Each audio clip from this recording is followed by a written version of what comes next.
Evangelho de Jesus, conforme escreveu Lucas, capítulo de número 15, verso 1 diz: E chegavam-se a ele todos os publicanos e pecadores para ouvir. E os fariseus e escribas murmuravam, dizendo: Este recebe pecadores e come com eles. Eu quero ministrar algo de Deus sobre a sua vida. Esteja preparado para bater de frente com a realidade da nossa vida. Os haters existem. Eu confesso que demorei um tempo para entender, para poder ministrar sobre e gerar sim uma resposta, uma palavra de cura, para que a minha geração compreenda que isso é a realidade e que realidade precisa ser enfrentada, mas com sabedoria. Eu vou te dar algumas características, mas antes deixa eu contextualizar você pela palavra, para que você não pense que isso é novo, que quem criou foi a internet. Não. Hater é hater desde que mundo é mundo. Jesus, a Bíblia vai dizer que está começando a pregar. Qual é a frase? O verbo pregar. Ele está começando. Ninguém sofre ataque sem fazer nada. Só acontece quando tem alguém fazendo alguma coisa. Inércia é o melhor remédio para o hater, porque ninguém mexe com quem não faz nada. Jesus só teve hater a partir dos 30 anos.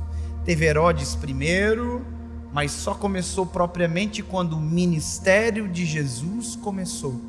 Ou seja, só começou quando deu início a uma revolução que nós hoje, por conta dele, temos inclusive um calendário que foi dividido: antes de Cristo, depois de Cristo. Olha, a Bíblia vai dizer que Jesus está começando a pregar e há dois públicos ouvindo ou no local.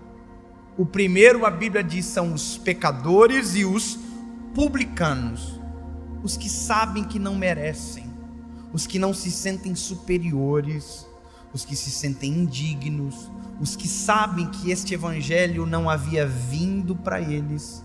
Esses, a Bíblia diz que estão para ouvir. Aí a Bíblia diz que tem um outro povo, os fariseus e os escribas, os que detinham um conhecimento da palavra, os maiorais, os bons, os do clube da alta. Esses não estão para ouvir a palavra. Esses não estão para ouvir Jesus. A Bíblia diz que estes, ao invés de ouvir Jesus, murmuram entre si, falando mal de quem está pregando e mudando o mundo. Ali começava a maior revolução da história da humanidade. Jesus estava pregando e eles estavam discutindo: quem é esse que senta com os pecadores? Quem é esse que cura no sábado, que diz respeito à lei de Moisés? Quem ele pensa que é, hein? Se tem uma multidão o seguindo, alguma coisa está errado. E a Bíblia diz que eles andavam o tempo inteiro clamando contra Jesus, tentando pegar Jesus num erro para desconstruir aquilo que Jesus estava fazendo. Então, todas as vezes que eles viam Jesus cumprindo a lei, diziam que Jesus estava desrespeitando a lei para julgar contra Jesus a sua própria palavra. Ou seja, eu consigo entender a partir de agora que há uma diferença muito grande entre hater e crítico. E você precisa saber disso, porque a partir do momento que você começar a fazer qualquer coisa, a vida vai te apresentar os teus haters. Comece a se dar bem no trabalho, eles vão aparecer. Começa a fazer algo para Jesus e ser visto. Espera, alguém vai dizer que é sorte, alguém vai dizer porque você puxou o saco da pessoa certa, alguém vai colocar você contra a parede e dizer que alguma coisa está errado, alguém vai tentar desconstruir aquilo que Jesus ajudou você a construir. Porque hater é ódio. Hater, hate, ódio. Ou seja, o hater, diferente do crítico, ele não releva o teu fruto. O teu fruto não o interessa. O que o arrebenta é você, naquele momento, de maneira temporal, parecer ser mais relevante do que ele. Porque na cabeça do hater, o seu lugar sempre deveria ser o lugar dele. Na cabeça de quem tem esse tipo de sentimento, isso é uma injustiça. Você viver o que está vivendo, injustiça. E por isso que todo hater nunca consegue reconhecer o que Deus faz na vida de alguém. Ele sempre tenta tirar o brilho para se sentir superior e mostrar que, na verdade, ele deveria estar no seu lugar. A crítica é diferente. E é isso que a nossa geração confunde. O hater com o crítico. Não. O crítico reconhece os frutos e não ignora o erro. O hater vê o erro, odeia o erro, mas antes de odiar o erro, ele já odiava você. E outra coisa, ele não está nem aí para fruto. Ele quer que, pelo contrário, a árvore apodreça, morra e desapareça. Então, hoje nós lidamos com corações doentes em todas as áreas, na família, no trabalho, na igreja, fazendo a obra de Deus. Em qualquer lugar sempre haverão os que odiarão você.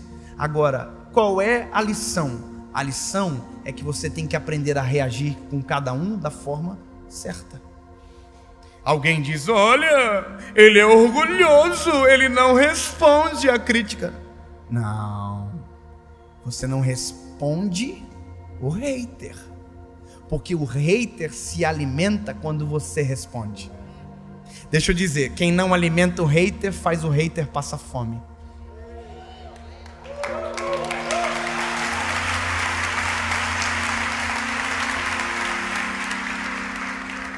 O hater só quer uma coisa, a tua atenção. Vou te contar uma coisa pessoal minha, que não é um desabafo, é uma realidade de constatação que eu fiz. Hoje nós trabalhamos em plataformas digitais. Estamos na igreja, mas estamos em plataformas digitais, que alcançamos um número absurdo. São cerca de 30 milhões de pessoas que a gente alcança por mês. Fora da curva. É só Jesus que faz. Agora, olha que coisa. Eu comecei a usar o Twitter há dias atrás. E comecei a perceber uma coisa. No Twitter todo mundo tem razão. No Twitter todo mundo é mestre de alguma coisa sem nunca ter estudado nada, sem nunca ter abençoado alguém, sem nunca ter estendido a mão, mas ele se sente sempre melhor. Aliás, quem tenta discutir na internet normalmente só quer uma coisa: provar que está certo, nunca ajudar você em crescer em alguma área da sua vida. Quem quer criticar nunca fará isso publicamente. Quem critica faz em amor, no secreto, porque quem critica quer o crescimento, nunca a destruição. Alguém diz: não, mas nós estamos denunciando. Posso dar uma ideinha boa? Você vai pregar o evangelho. A Bíblia tem 66 livros, tem 4 evangelhos só falando de Jesus. Comece a pregar sobre ele. Comece a ter matéria-prima na sua vida. Sai da janela. Tem coisa boa na sua história para você viver. Comece a olhar para aquilo que Deus já te deu, não aquilo que Deus está dando para alguém, porque você está fazendo mal para você. Agora, saí do Twitter. Saí. Porque descobri uma coisa. Quando eu postava, quando eu via, tinha lá 400, 300 comentários. No meio de 300 sempre tinha um muito mal. Sabe qual que é o problema que eu percebi? O meu coração só me dava vontade de responder o ruim. Então eu descobri que o hater só serve para alguma coisa: tirar o nosso propósito, roubar aquilo que Deus já nos deu, tirar a certeza do nosso coração com relação àquilo que é o nosso propósito de vida. Agora, o crítico não. O crítico nos leva para o centro da vontade de Deus. O crítico nos faz se apaixonar ainda mais por propósito. O crítico corrige a rota. O hater destrói a estrada. E agora é você que decide quem vai fazer parte da sua vida: o hater ou o crítico. Quer debater? Debata no secreto. Converse com quem tem para ensinar, não quem tem para destruir. Termino dizendo para você, e que isso sirva de lição para minha geração: nunca responda alguém que não construiu 1% do que você construiu. Nunca reaja a alguém que não faz por alguém o que você faz todos os dias. Só tem direito de acessar o teu coração quem já caminhou mais do que você. Palavra de conhecimento não vem de covarde escondida atrás de computador. Palavra de conhecimento vem de gente cheia do Espírito Santo, que se importa com você, que ama o que Deus tem para você. Essas pessoas você ouve. O hater, você não reage, você apenas finge que está tudo bem, que em poucos dias os haters morrerão de fome e a nossa geração será conhecida pelos frutos e não pelas brigas de internet.